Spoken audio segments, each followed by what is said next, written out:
Hi Sri, Lankan, Sammi. How's it going? What a beautiful day again. We had huge rainstorm yesterday. Last night it was pouring rain. Ridiculous amount of rain. But today, partly sunny skies. It'll probably get cloudy a little bit later. So today, I'm going to talk to you about a love story. This was a story I told before. I'm going to break it down into two parts. Part one today, part two next time. It's about someone I don't know, but it was told to me by the person who knew the person. This was told to me in Korea about Thailand. So it can't happen here, but let's talk about this story and join me. Why don't you? Hey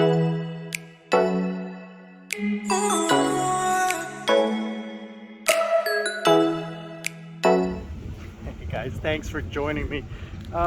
Just look at that. You can't really complain when everything is just so beautiful out there.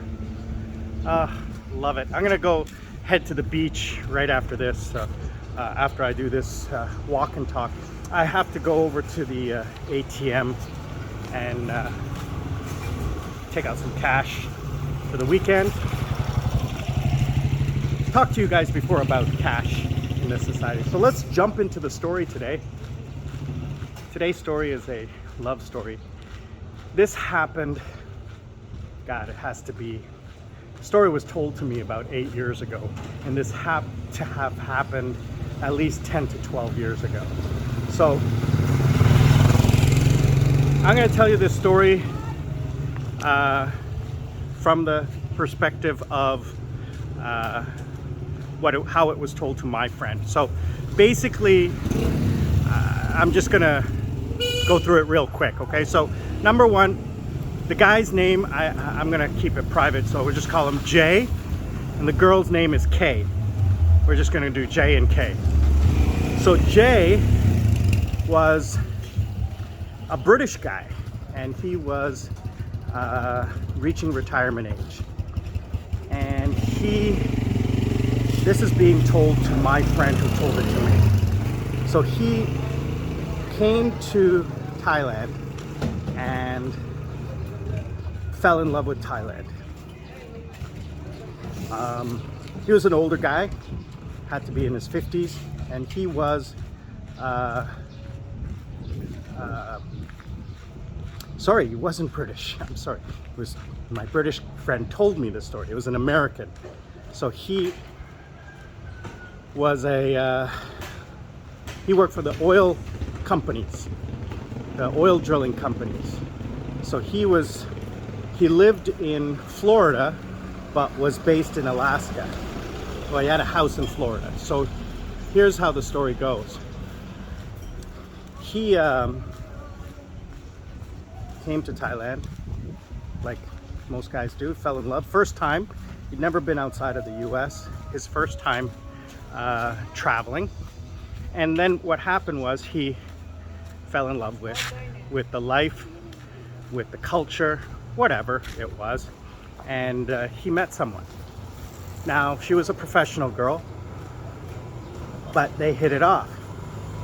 Long story short, basically, he tried to take the girl out of the bar.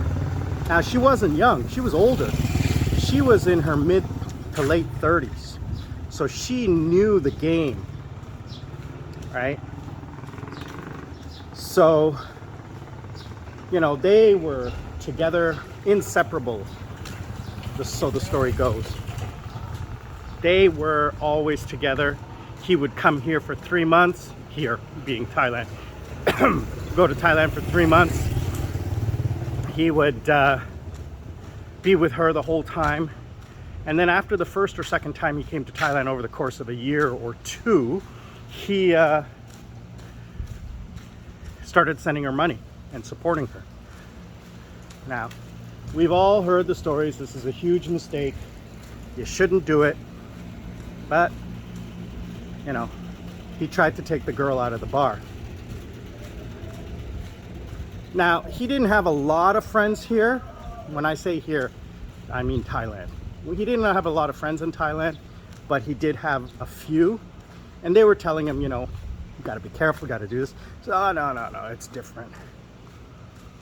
So, let's fast forward a couple of years, and he's getting close to retirement. So he tells her, you know what? This time I want you to come back to the United States with me and spend some time there. So he starts doing all the legal requirements that are, you know, obviously required at this point. So things like visas and sureties and things like that. So he gets a lawyer, gets that all taken care of, and starts the process of getting her over to the United States on a visitor's visa. So they do, and he brings her over when he has his like 3 months off when he's in Florida, and she loves it. But he also wanted her to see, you know, part of the life that he does when he's in Alaska, because he's thinking long term, right? So she's gonna have to spend some time in Alaska with him. So, you know, the conversation was basically, you know, I'm only gonna be doing this for a couple more years and then we can retire in Florida or Thailand or wherever you want. So she was like, yeah, okay. You know, she was all for it because she was being taken care of. I mean, she's getting to the end of her ability to work professionally. So she was all for it. And I don't remember where or when they decided to get engaged, but this is probably after the first or second trip to... Hey guys! Hey, look at this! My favorite new couple. This is Ria and Nico from Mirko, M-I-R-K-O. Mirko from Germany. Germany, that's right. I'm sorry, I haven't been out. I can't keep up on everything that's going on. We're just vlogging here. We're just vlogging. You guys just came back from Palawan. It's true. Wow, your first time going there? Yeah. Did you like it? Yeah, it's amazing. I want to go there so bad. Go, do it. Oh, the pictures looked incredible. Beaches are amazing. I thought it was amazing. Beaches are amazing. I went to Cebu. It's also not bad, but I stayed at a 5-star though. okay, okay, that's different. Shangri-La. So. Yeah, but one of the better ones, really. Okay, Yeah. but yeah, Palawan, it's really nice. I've always wanted to go. You need to do the underground The river. underground river in Puerto Princesa you need to do. It's really a nice experience. It's the whole day, Yeah. so you need to stay 2 days at least in Puerto Princesa, and then go, if you go directly flying there, take the transportation vans. They drive like crazy. Oh no, I lived in Sri Lanka. I know what it's like. They really drive like they want. There is no other traffic coming from the other direction, but yeah, take this one. Then El Nido, the beaches, Lankan beach. It's amazing. Not this time because I'm leaving in 3 weeks. Oh shit. When? June 16th I leave, but my going away party is on the 10th. Okay. So in 3 weeks, 4 Right. weeks. So I gotta go. Go away. When do you come back? Probably not for a year. Oh my god. You can do this? Oh. This is my first time here. Oh really? Yeah, this is my first time in the Philippines. 6 months. It's nice. 6 months I decided because. Careful, 6 months you need an exit clearance if you need to go out, no? No. Or? No, I have a tourist visa. Yeah, yeah. No, I have a. Clear before? I'm 100% okay. Don't worry. 6 months. One and thing, longer? one thing. It's actually just under 6 months. Okay, under 6 months, no problem. Yeah. The older permanent said Yeah. careful with this one. I am 100% up on the visa stuff because I travel all over the world, Yeah. and I'm Canadian, so It's not a problem with the passport, you can get it here. we can go. I sometimes forget. Yeah. You can go anywhere. to go anywhere and everything So like yeah, that. you want to go other countries then or so? And No, I live in Sri Lanka, Ah, okay. and I got to go to Korea to renew my visa, my work visa, because I'm not retired. I'm semi-retired. Yes. I work remotely in Korea. Korea remotely from. Yeah, here. Okay. I earn money in Korea and I spend it here. That's a good deal. Yeah, I've been living in Korea for 14 years. Oh, that's a long time. Yeah, Shit. I left Canada 17 years ago. That makes completely sense. Yeah. The last year I lived in Sri Lanka. That's also nice there. My family is there, and I'm a citizen. Oh wow. Yeah, I'm a dual citizen, and I have permanent residence in Korea. That's not bad Yeah. actually. Yeah, stay here. You do your stuff. Yeah, enjoy the last month and 1 week. Let's say 5 Yeah, we'll weeks. come. Are you still working, or you quit? Oh, okay. I work. All right. So we'll come by. We'll hang out. Oh. I've been working so much, like 30 hours a week. That's a lot for me. I'm used to like 15, 20. But I just got some new contracts, so I'm busy as that. Okay. Okay. I got a 3-hour break, so I just got to go to the ATM, go have lunch, and then back to work at 2 also- o'clock. Yeah. It's fine. It's fine. Okay. All right, it's good to see you guys. Good to see you. See you. Enjoy. So that was my friend Ria. She is one of the bartenders at one of the local restaurants that I go to. She's a good friend, and her new boyfriend. They just came back from Palawan. Great guy, and a great adventure they're having. So, where were we on our story before we were sidetracked? We had them getting married. So,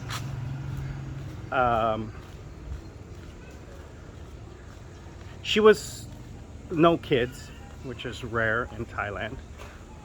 And as I said, she was a professional, so she knew the game, the score. And I think after the first time they went to the US, she loved it. She had a great time. They spent, well, he did his 6 months or 9 months or 8 months in Alaska, but she was only there for a month. You know, he didn't want her getting bored because there's really nothing to do there. It's a mining town. It's not in the city. It's way up north. It's a mining town. His job, I don't remember what his job was. Wow, it's hot. Whew. So, you know, she flew back, and then he came back 6 months later, and I think they got married and did all the paperwork so that she could come back and spend the next 2 years, because she has to spend 2 years on a marriage visa to get the citizenship or something like that. So fast forward, they're now living there. Now, they're married. She's got a spousal visa, which does not allow her to work. And she's in a small town like this. And of course she meets other foreign girls who are in this town, because in any kind of town like that, there are always, you know, Thai, Filipino, or whatever, either married or working girls. So she met one of his guy friend's wife. She ran a small restaurant and massage. So she would hang out there when he went to work. He worked 12-hour shift at night. Would sleep during the day and work at night. So, you know, when he went to work at night, she would go over to the restaurant and hang out, play cards, and have fun with her girlfriend. And then she would come back home and stay up and have breakfast ready when he came home, and hang out with him until he went to sleep, and then she would sleep, supposedly. So she based her sleep schedule on his. Now, this is where the story takes an interesting turn, because from what I have been told, this is, you know, secondhand, she got bored. And when you get bored, what do? Well, you go back to what you are used to doing. And what was that? Well, that was going back to the bar business. So obviously there were some places like that, and she got involved. She got involved and was earning cash. And, you know, she's not legally allowed to work, but, you know, she was telling him that she was doing, you know, a little bit of work at a nail salon. So she would put a couple bucks on the table every week. And where is she going to put all this cash after years and years of working there? Nobody found out because she was doing it outside of this town or something like that. I don't remember. So she was doing it outside of the town. Because there's many mining companies and stuff like that. So she wasn't afraid of getting involved with someone that knew her husband. And so where was all this money? Well, inevitably, what happens is she ends up getting caught. After 2 years of doing this, all that money, she got caught. The police raided, she got arrested, and Jay gets a phone call at work, come down to the police station, your wife's been arrested. And he had no idea. He had no idea after 2 years that this was what was happening. And she was arrested, charged. She was going to have a deportation. She was going to have a trial and then a deportation hearing. He ended up talking to her, and he just said, "I'm not going to help you." She lost it. She was freaking out. She was crying and screaming and yelling and everything like that. And the police searched the house. They found, you know, a couple $1,000, but they didn't find any of the money. He said, you know, you can take that money. I don't know what it is. And they knew from wiretaps or whatever and their investigation that he had nothing to do with it. He had no idea. So they let him keep his money, but any of the money they found in the house that he couldn't claim, they confiscated. And so eventually she gets deported, and this is where part 2 of the story comes along. Where is the money? Where is the 2 years worth of money? Where is it? Tell me below, comment below, where do you think the money is? All right, go back on the story and listen very carefully to my story about what was going on in the 2 years after they came to America, and let me know, where do you think the money is? All right, guys, Sri Lanka Sammi, learn to live life, don't let life live with you. I am out till next time.